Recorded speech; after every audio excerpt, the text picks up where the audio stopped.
दोस्तों, आज की इस वीडियो में हम आपके लिए लेकर आए हैं यूके पीएससी का पटवारी और लेखपाल का जो एग्ज़ाम हुआ था 12 फरवरी का, तो उसको हम यहाँ पर सॉल्व करने वाले हैं। इसका आज हम हिंदी पोर्शन सॉल्व करेंगे और इससे हमको आइडिया आएगा कि उत्तराखंड के जो प्रश्न पत्र होते हैं, उत्तराखंड के जो एग्ज़ाम होते हैं, इसमें वर्तमान समय में किस प्रकार के प्रश्नों को पूछा जा रहा है। तो चलिए शुरू करते हैं। हिंदी का हमारा पहला भाग है। तो सामान्य हिंदी के अंतर्गत पहला प्रश्न है, वह कुल्हाड़ी से वृक्ष काटता है। वह कुल्हाड़ी से वृक्ष काटता है, इस वाक्य में से किस कारक चिन्ह का है? कारक का चिन्ह है तो से हम जानते हैं कर्ता ने, कर्म को और करण से, तो करण कारक यहाँ पर होगा क्योंकि करण से होता है, तो इसलिए ऑप्शन नंबर बी जो है वह राइट आंसर होगा। अगला प्रश्न है, उल्टे बांस बरेली को, लोकोक्ति का सही अर्थ क्या है? उल्टे बांस बरेली को, तो इस लोकोक्ति का जो सही अर्थ है वह है विपरीत कार्य करना। Option number C right answer हो जाता है। अगला प्रश्न है, इसमें से देवनागरी लिपि में लिखी जाने वाली भाषा है। तो यहाँ पर देवनागरी लिपि में लिखी जाने वाली भाषा जो है ये मराठी है।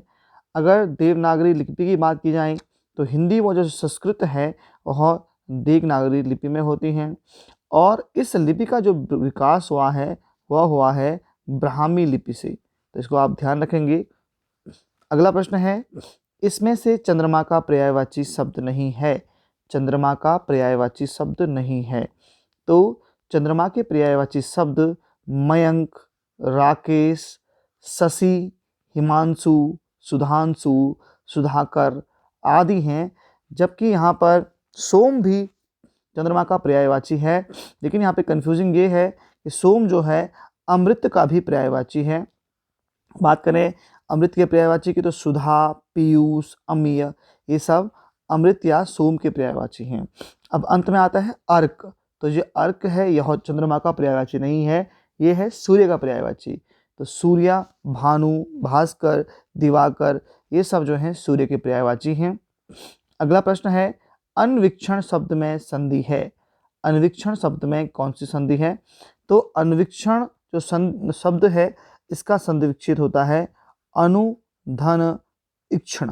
तो यहाँ पर जो है उ और ई आ रहा है, तो उ और ई जब आता है तो ये हो जाती है यण संधि।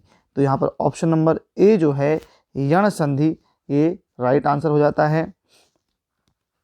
अगला प्रश्न है, वर्तनी की दृष्टि से इनमें से शुद्ध शब्द कौन सा है?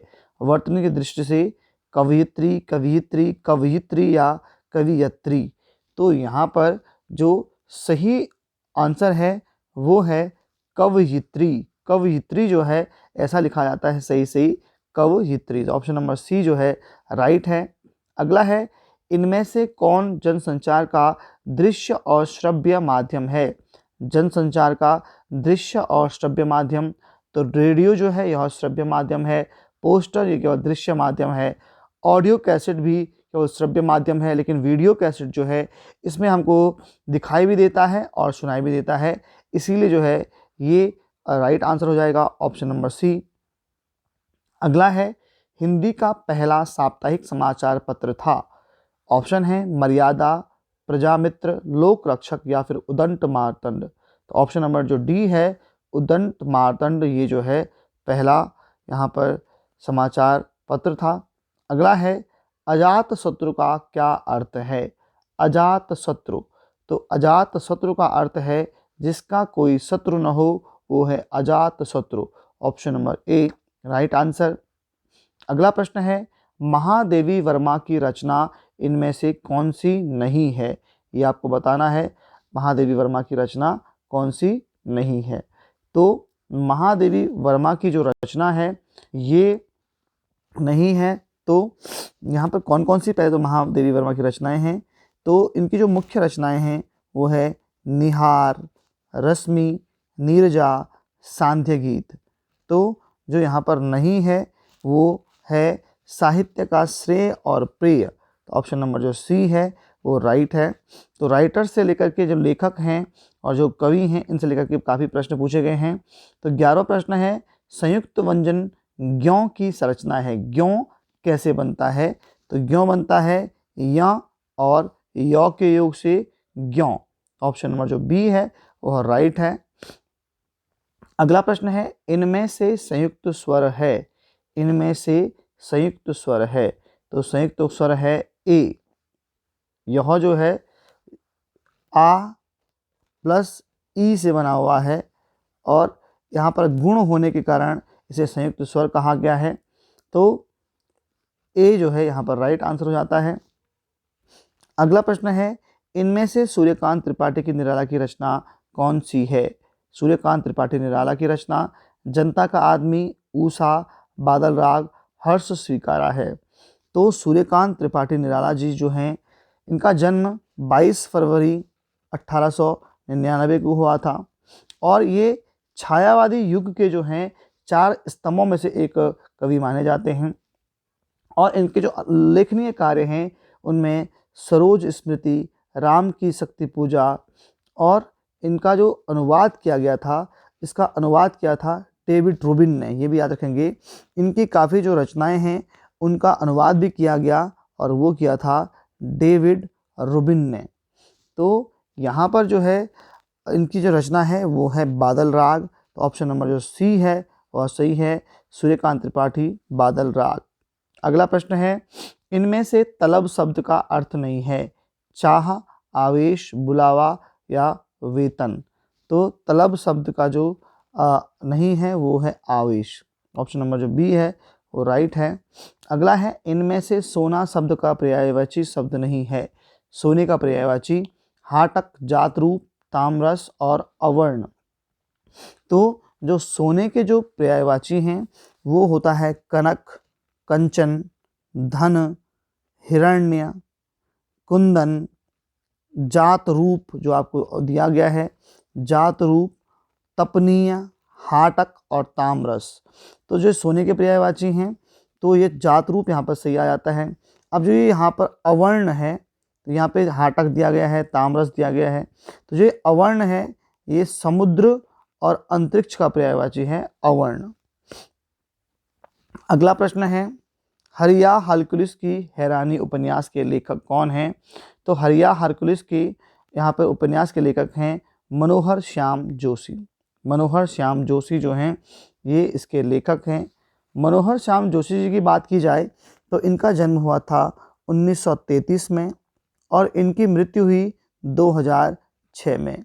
ये गद्यकार, उपन्यासकार, व्यंग्यकार और पत्रकार थे।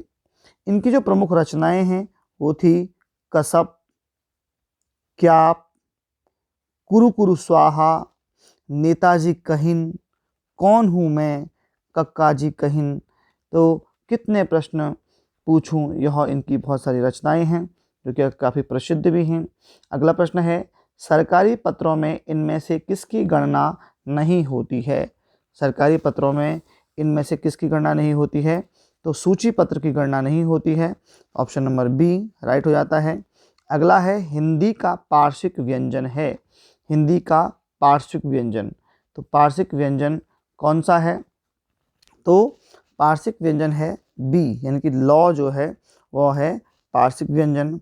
अब व्यंजनों की अगर बात की जाए तो व्यंजन अलग अलग प्रकार के होते हैं। जैसे रॉ जो है ये लुंठित व्यंजन होता है, इस प्रकार के प्रश्न पूछे गए हैं, तो ये अगले नेक्स्ट पेपर में पूछा जा सकता है। तो लुंठित व्यंजन जो है वो रॉ है, जबकि अर्ध स्वर जो है वो यौ है। यौ जो क्या है, ये अर्ध स्वर है। और जो ये चौ है ये है आपका स्पर्श व्यंजन। स्पर्श व्यंजन, स्पर्श व्यंजन काफ़ी सारे होते हैं, क ख ग घ, च छ ज झ, ट ठ ड ढ, त थ द ध, प फ ब भ। तो ये सब के सब जो हैं स्पर्श व्यंजन होते हैं। इसके अलावा जो है और भी व्यंजन हैं अनुनासिक। जो अनुनासिक होता है वो कौन से हैं? आपके ड़, आपका यों, आपका ण, आपका नौ या मौ। इसके अलावा संघर्षी व्यंजन भी होते हैं। तो जो संघर्षी व्यंजन है ये कौन कौन से हैं? तो ये हैं म, स, ह, ख, ग, ज, फ और व। ये आपके कहलाएंगे संघर्षी व्यंजन। तो आपको ध्यान रखना है। अगला है काव्य कृति आवाज़ भी एक जगह है कि रचयिता कौन है। तो इसकी रचना की थी मंगलेश डबराल जी ने। मंगलेश डबराल जी की बात की जाए तो ये टिहरी उत्तराखंड के काफल पानी गांव के हैं। काफल पानी गांव टिहरी, ठीक है, उत्तराखंड के ही ये कवि हैं। और इनका जन्म हुआ था 16 मई 1948 को। इनको साहित्य अकादमी पुरस्कार भी दिया गया और ये दिया गया 2000 में। और इनकी जो मृत्यु होती है वो हुई थी 2020 में, इनकी मृत्यु हुई थी मंगलेश डबराल जी की। तो इनकी जो प्रमुख रचनाएं हैं वे, इनका जो एक संकलन है वह है हम देखते हैं, ये भी काफ़ी प्रसिद्ध है। इसके अलावा इनका और रचनाएं हैं पहाड़ पर लालटेन, घर का रास्ता, और यहाँ पर ये युग पुरुष शत्रु, और इसके अलावा यहाँ पर लेखक की रोटी और कवि का अकेलापन, ये मंगलेश डबराल जी की मुख्य रचनाएं हैं। अगला प्रश्न है इनमें से कुमाऊनी बोली की उपबोली है। तो कुमाऊनी बोली की उपबोली इनमें से कौन सी है? तो खस परजैया, खस परजिया जो है यहाँ पर इसकी उपबोली है। तो इसके अलावा कुमाऊं की जो उपबोलियां हैं वो हैं अस्कोटी, भावरी, चुगरखेली, दनपुरिया, गंगोली और ये खस परजिया जो मैंने अभी बताया। उसके अलावा पछाई, फल्दकोटी, सोरियाली, बेतड़ा, डोटियाली, ये सब जो हैं कुमाऊनी भाषा की उपबोलियां हैं। तो यहाँ पर हिंदी के जो हैं 20 प्रश्न थे इस प्रश्न पत्र में, जो कि हमने अभी आपके सामने डिस्कस किए हैं। तो इस प्रकार के जो प्रश्न हैं वो UKSSC या फिर UKPSC के द्वारा पूछे जाते हैं और पूछे जा रहे हैं। तो हमको इसी से रिलेटेड जो हैं ऐसे ही प्रश्नों को पढ़ करके समझ करके अपनी तैयारी को करना चाहिए। तो दोस्तों मिलते हैं इस प्रश्न पत्र के दूसरे पार्ट में, नेक्स्ट वीडियो में। वह होगा सामान्य ज्ञान और सामान्य अध्ययन से रिलेटेड। तो फिलहाल आज के वीडियो में इतना ही। धन्यवाद।